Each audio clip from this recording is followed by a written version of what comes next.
so we chat in the locker room. Like I said, it's just one of those things I've known longer than anybody on this team, even if it hasn't been from a relationship standpoint from, the whole time. It's been from a competition standpoint from half of it. So the familiarity we have is pretty strong. How quickly into training with Younger and being around this program did you decide, hey, I want to be a center? It was a quick decision, man. It was, I come up here, I think it was April 4th maybe. It was a Saturday. I might be wrong in the exact day, but I know it was a Saturday, and I come up here and I worked out, and, I thought to myself, okay, if I'm going to make a transfer, if I'm going to make a decision, it's going to take me all of April, because that is the time frame I have for when the portal closes. I believe it's a little bit longer for grad transfers, but I still wanted to make a decision in the month of April. So I told myself, I'll take the whole month to make a decision just so I can really digest everything. I was committed by Monday. So that tells you how quick my decision was. It was a quick turnaround. I guess that goes to show how quickly I knew this place could become home and how much I knew it was going to be a good fit for me. So it took me 2 days. How would you describe what it was like facing Younger on the mat? And then conversely, how would you describe the resources you guys can be for each other, really complement each other, just different weight classes now. But, yeah. It's amazing. I would say it was just a battle when we were wrestling each other. And, it's cool to see Younger and I as teammates now because, hey, I never thought I was going to be a transfer in my college career. I never thought I was going to be a transfer. I never saw myself that way. I guess that goes to show that something had to happen for me to prompt me to transfer. But in the same way, Younger and I have, made each other as competitors, and now we make each other as teammates.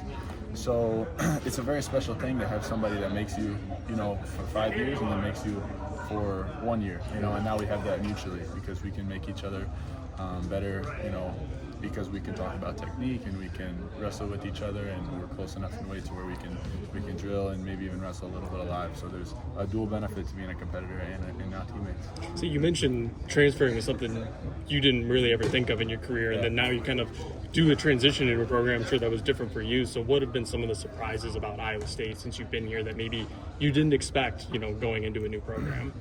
Just less ego in the room. I think the coaching staff is just more cooperative and not. I wouldn't say in terms of comparison. I don't want to compare too much, but I think the cooperation level for the coaching staff is at a very high level, and they know my injury history. They know the needs that I need fulfilled in a training and competition schedule, and so they're willing to work with me on that. And I feel very, I guess, free to address dresser and ask for maybe not a day off, but just to modify my training schedule a little bit.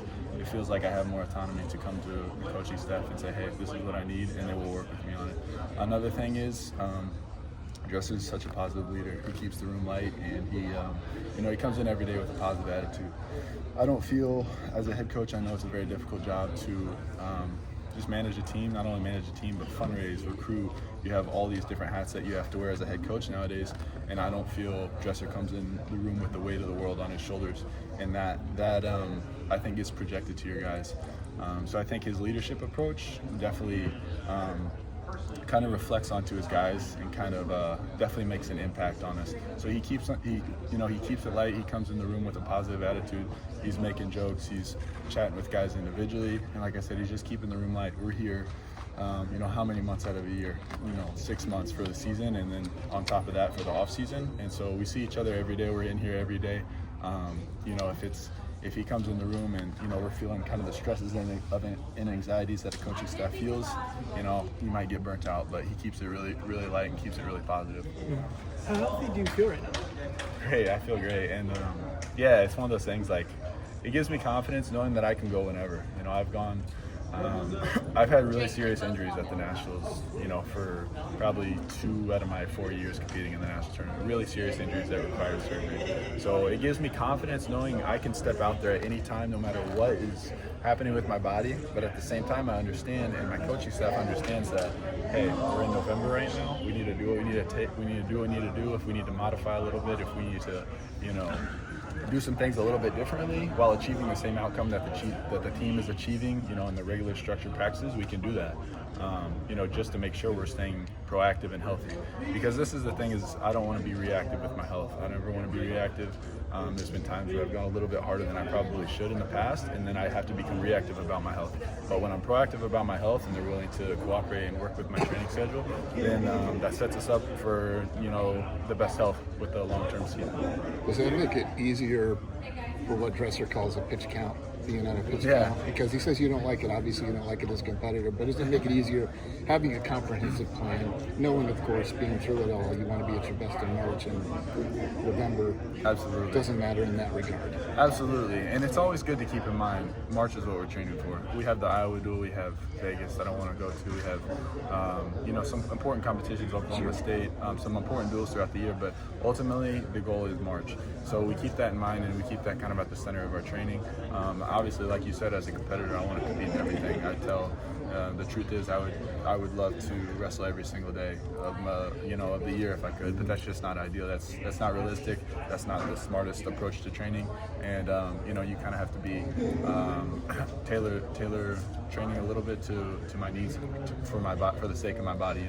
Listening to your body is a big thing that I've learned throughout college, and if you want to be the best wrestler, the highest level wrestler, you not only have to train hard, but you have to listen to your body, especially with a long-term season like this. How are you, have you had any big culture shock moments since arriving at Iowa State, or is it all kind of just the same business as usual? Thanks, Rocky. Yeah, absolutely. And I think, the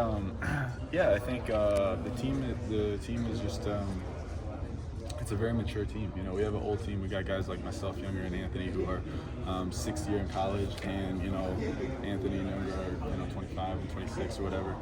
So it's a very mature team. We have great athlete leaders. So it's one thing to have good coaches as a leader, but when you have Coach Dresser talks about a player-led team or an athlete-led team, that's what really makes a difference. And I think we have really strong leadership within our team.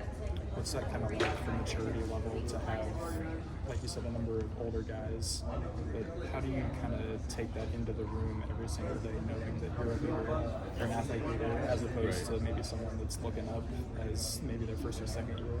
Yeah, absolutely.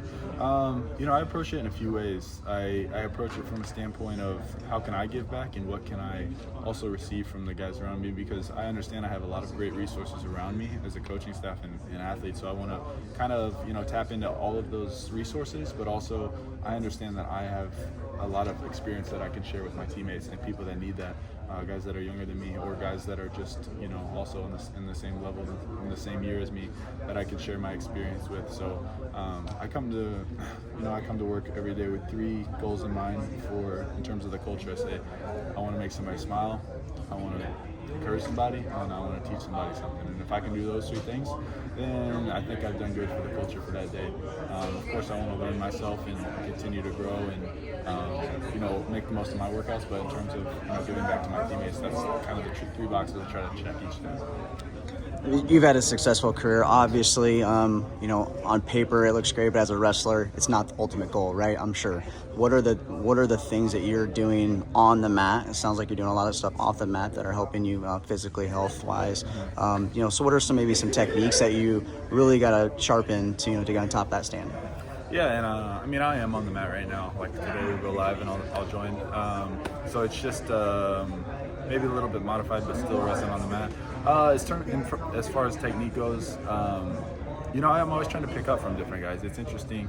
I'm glad you asked that, because even watching the U23 World Championships this past week, I get to learn from guys that are younger than me, and I realize how skilled some of these younger guys are, and I realize that I can learn from anybody. And that same applies with my team. As I watch my teammates, especially that most of them are younger than me, and I'm able to pick up things and I'm able to identify things where I can help them in. So in terms of that, I know we have a great coaching staff. Every single one of our guys on our coaching staff is national champ. So I'm thinking, man, what a resource. What a resource I have in these guys. So I just try to learn from everybody. Harry's kind of my guy that runs my individuals most of the time. But as long as I can, just be open-minded to these guys, not only my coaches but my training partners, I think I'm going to pick up a lot of things. As far as wrestlers in the field go, yeah, absolutely. We will, we will have a game plan for them. We will make, be aware of some things, make some adjustments, but at the end of the day, it's kind of sticking to what works best for me. Okay, sounds good. Thank you.